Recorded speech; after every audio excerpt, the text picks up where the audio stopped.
Canadian homeowners are running over the mortgage renewal cliff. Between this year and 2026, 60% of all outstanding mortgages in Canada are renewing, many at higher rates. Homeowners on fixed-rate 5-year mortgages could face an average payment increase of 15 to 20% compared to how much they paid in December. That means hundreds of dollars more a month for homeowners already burdened with a higher cost of living and higher taxes. For example, a homeowner with a 5-year fixed-rate mortgage of $500,000 at a rate of 2.5% in 2020 will be renewing at closer to 4% this year. That adds up to an additional $320 a month or an extra $3,840 a year just in mortgage payments. 40% of homeowners with a mortgage renewal in the next 2 years are expected to face higher renewal rate.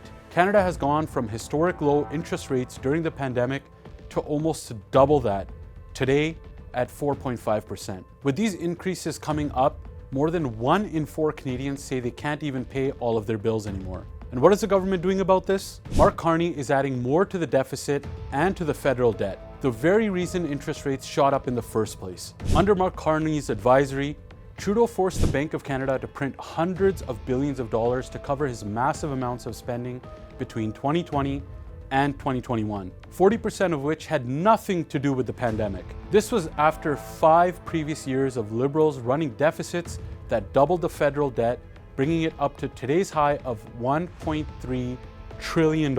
That caused inflation to climb to 40-year highs and forced the Bank of Canada to raise interest rates at the fastest pace in Canadian history.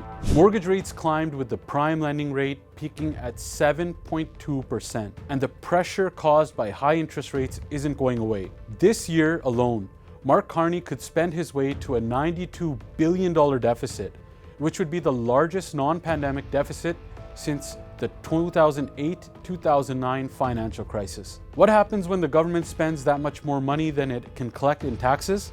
It either must print the money, causing more inflation, or it floods the market with Government of Canada bonds. This year alone, Reuters is calculating that Canada will have to issue $600 billion of bonds, even more than in 2020-2021 when the government was spending money on pandemic measures. Flooding the market with that much debt will have investors demanding higher returns for taking on larger amounts of Canada's debt. TD Securities' head of Canadian and global rates strategy warns this amount of debt issuance will have an impact on Government of Canada bond yields, the amount of interest the government pays bankers and bondholders just to buy bonds. In Canada, mortgage rates and the interest rate banks charge Canadians generally to borrow money are impacted by the bond yields in the bond market. When bond yields go up, borrowing costs follow. M&P reports 40% of Canadians are $200 or less away from insolvency, including 25% who say they are insolvent, as insolvencies and bankruptcies are on the rise. In Canada,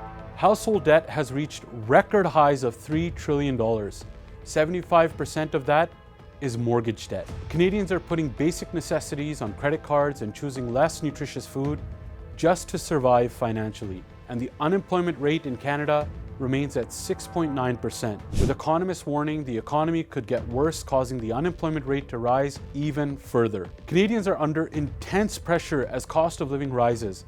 The economy continues to struggle, and now mortgage rates will increase for many who are renewing their mortgage this year and next year. Instead of proposing accounting tricks like splitting the budget into operational and capital spending, Mark Carney should be focused on relieving the pressure for Canadians and unleashing the economy. He should copy the Conservatives' policies to cut taxes even further for workers, businesses, investors, and job creators. He should get rid of radical climate laws like C-69, C-48, the industrial carbon tax, and the job-killing oil and gas production cap. And he should cap government spending with the 1-for-1 law to truly find $1 of savings for every new dollar spent, while also cutting wasteful spending on bloated bureaucracy, consultants, and corporate welfare. If Mark Carney takes these steps, he could bring down spending to reduce interest rates while lowering the cost of living and taxes for Canadians. But if the government continues with its reckless deficit spending, this mortgage renewal cliff will make life more difficult